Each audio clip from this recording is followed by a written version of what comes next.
بسم اللہ الرحمن الرحیم۔ السلام علیکم دوستو۔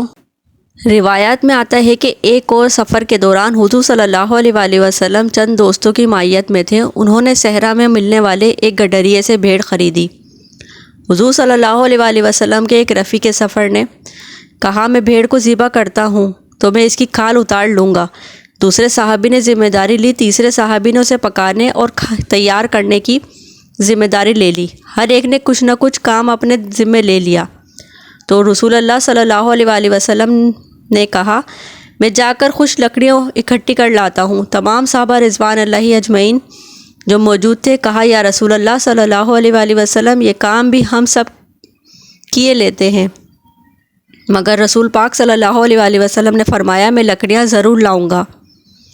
یہ مناسب معلوم نہیں ہوتا کہ آپ سب لوگ تو کام کریں اور میں کوئی مدد نہ کروں۔ یہ ہے اوصاف اور یہ ہے عادات رسول پاک صلی اللہ علیہ وآلہ وسلم کی، جو دو جہان کے بادشاہ ہیں۔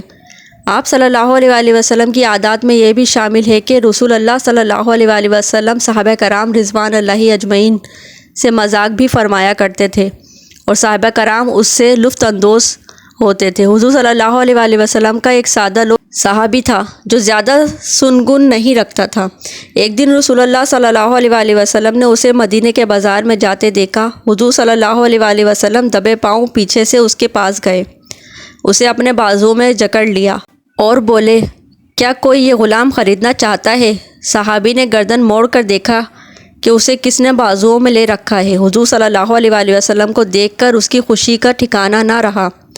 اس نے اپنی کمر رسول صلی اللہ علیہ وآلہ وسلم کے سینے مبارک کے ساتھ زور سے لگاتے ہوئے کہا، یا رسول اللہ صلی اللہ علیہ وآلہ وسلم، اس غلام کی فروخت سے آپ صلی اللہ علیہ وآلہ وسلم کو زیادہ رقم نہیں ملے گی۔ رسول اللہ صلی اللہ علیہ وآلہ وسلم نے اسے چھوڑ دیا اور بولے، لیکن خدا کی نظروں میں تمہاری قدر و قیمت بہت زیادہ ہے۔ روایات میں آتا ہے کہ ایک روز ایک اجنبی رسول اللہ صلی اللہ علیہ وآلہ وسلم کے پاس آیا۔ رسول خدا صلی اللہ علیہ وآلہ وسلم نے اسے کھلایا پلایا اور رات گزارنے کے لیے بستر بھی دیا۔ وہ کوئی نادان دشمن تھا، اس نے بستر خراب کر دیا اور صبح چلا گیا۔ پھر وہ اللہ کے رسول صلی اللہ علیہ وآلہ وسلم سے اپنی تصوراتی دشمنی کا انتقام لینا چاہتا تھا۔ کچھ دور جا کر اسے احساس ہوا کہ وہ اپنی تلوار تو رسول اللہ صلی اللہ علیہ وآلہ وسلم کے گھر میں ہی چھوڑ آیا ہے۔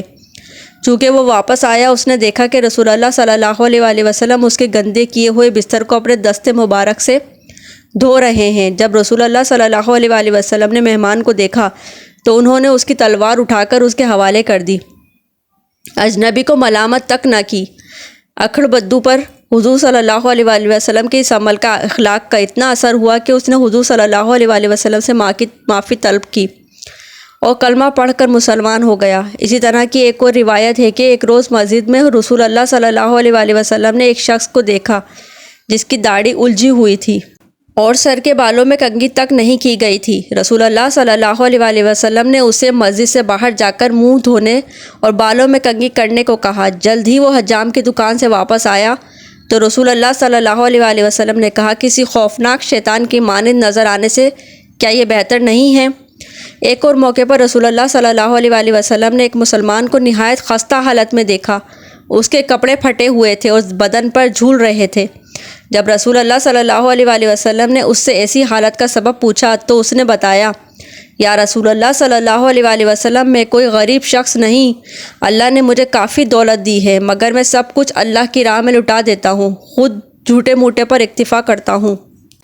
اس پر رسول اللہ صلی اللہ علیہ وآلہ وسلم نے فرمایا، یہ کوئی اچھی بات نہیں ہے۔ اللہ تعالیٰ نے اپنے بندے کو جن نعمتوں سے نوازا ہے، وہ بندے کو ان نعمتوں سے مستفید ہوتے دیکھنا بھی پسند کرتا ہے۔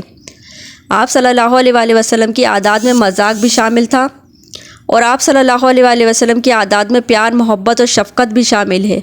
آپ صلی اللہ علیہ وآلہ وسلم کی ہر ادا اور ہر عادات ہمارے لیے قابل تقلید ہے۔ آپ صلی اللہ علیہ وآلہ وسلم صبح بہت جلد اٹھ جایا کرتے تھے، بلکہ ایسی کوئی روایت نہیں ملتی جس میں تہجد کبھی قضا ہوئی ہو۔ سورج نکلنے سے کچھ قبل اور 1 گھنٹے بعد تک کا وقت آکسیجن سے بھرپور وقت ہوتا ہے۔ آج سائنسی تحقیق کی بنیاد پر بھی صحت کے اعتبار سے 24 گھنٹوں میں سے یہ بہترین وقت ہوتا ہے جس میں آپ کو زیادہ سے زیادہ آکسیجن لینے کا وقت ملتا ہے، کیونکہ آپ کی صحت مند زندگی کے لیے بہترین اور مفید عمل ہے۔ آپ صلی اللہ علیہ وآلہ وسلم کی عادت تھی کہ صبح نیند سے اٹھنے کے بعد رسول اللہ صلی اللہ علیہ وآلہ وسلم آنکھوں کا مساج فرمایا کرتے تھے۔ یاد رہے کہ باڈی کا پورا نظام 11 سسٹم پر مشتمل ہوتا ہے۔ نیند سے اٹھنے کے بعد یہ سسٹم بحال ہونے میں 11 سے 12 منٹ لیتا ہے۔ اگر آپ آنکھوں کا مساج کرتے ہیں تو یہ سسٹم 10 سے 15 سیکنڈ میں فوراً بحال ہو جاتا ہے۔ روایات کے مطابق رسول اللہ صلی اللہ علیہ وآلہ وسلم بستر سے اٹھ کر کچھ دیر بیٹھے رہتے تھے اور معمول تھا کہ 3 بار سورہ اخلاص پڑھتے تھے کہ جس کو پڑھنے میں تقریباً 1 منٹ صرف ہوتا ہے۔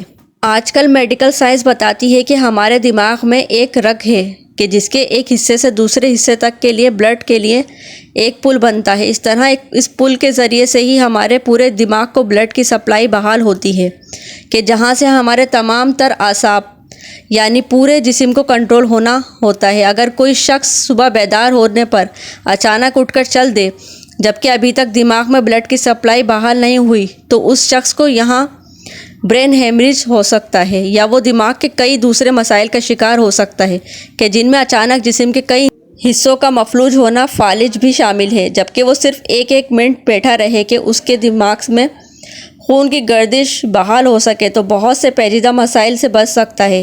یہ باقاعدہ ایک سائنسی تحقیق ہے اور اس ایک حدیث مبارکہ کے پیچھے بہت سے پروفیسر ڈاکٹرز کی ریسرچ شامل ہے، جس میں غیر مسلم ریسرچرز نے بھی اتفاق کیا ہے کہ ہمیں حضرت محمد صلی اللہ علیہ وآلہ وسلم کی سنت کے مطابق صبح اٹھنے کے بعد بستر پر کچھ دیر بیٹھے رہنا چاہیے۔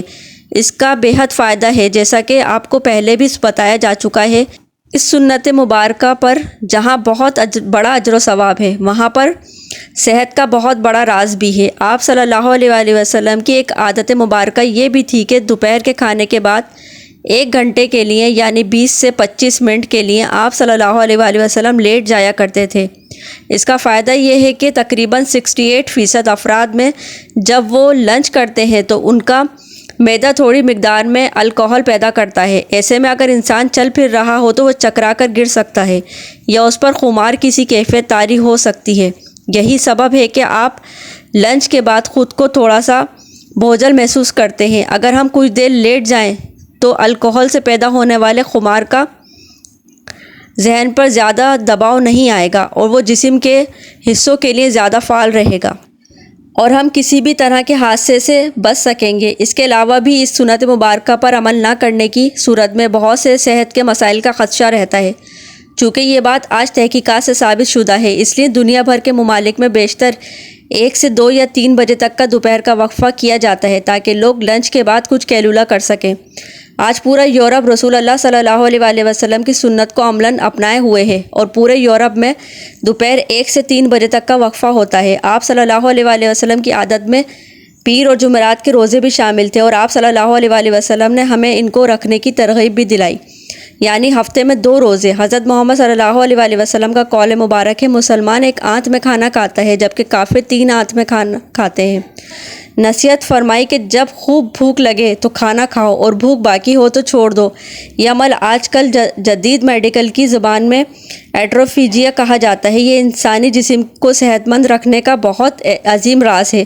ہوتا یہ ہے کہ جب ہم معمول کے مطابق اپنی ضرورت سے زیادہ کھانا کھاتے رہتے ہیں تو جسم میں ایکسٹرا پروٹین فیٹس اکٹھے ہو جاتے ہیں جو کہ جسم کی ضرورت سے زیادہ ہونے کے سبب جسم میں زہر کا کردار ادا کرتے ہیں اور مختلف بیماریوں کا سبب بنتے ہیں۔ آج کی عام بیماریاں شوگر، کولیسٹرول اور بلڈ پریشر کا بنیادی سبب یہی ایکسٹرا فیٹس ہی بنتے ہیں۔ جب آپ کو بھوک لگتی ہے تو جسم کے ہنگر جوسز یعنی جسم میں کھانا ہضم کرنے کا خودکار نظام پوری طرح سے تیار ہو جاتا ہے۔ اگر ہم نے 100 لقمے کھانے تھے مگر 70 پر ہاتھ روک لیا تو باقی 30 لقمے کی جن کی جسم کو ضرورت تھی، جسم وہ ضرورت ان ایکسٹرا پروٹین اور فیٹس کو کھا کر پوری کرتا ہے۔ جسم اپنے خودکار نظام کے تحت اکٹھے ہونے والے زہر کو ختم کرتا رہتا ہے اور آپ صحت مند رہتے ہیں۔ آج کی اس ویڈیو کا یہی اختتام ہوتا ہے۔ ملیں گے انشاءاللہ نیکسٹ ویڈیو کے ساتھ۔ چینل پر نئے ہیں تو لازمی سبسکرائب کریں اور ساتھ میں لگے گھنٹی کے بٹن کو کلک کریں تاکہ نیو ویڈیو کا نوٹیفیکیشن آپ کو ملتا رہے۔ جزاک اللہ، اپنا بہت خیال رکھیے گا، دعاؤں میں یاد رکھیے گا۔ اللہ تعالیٰ آپ سب کے لیے بہت زیادہ آسانیاں پیدا کرے۔ اللہ حافظ۔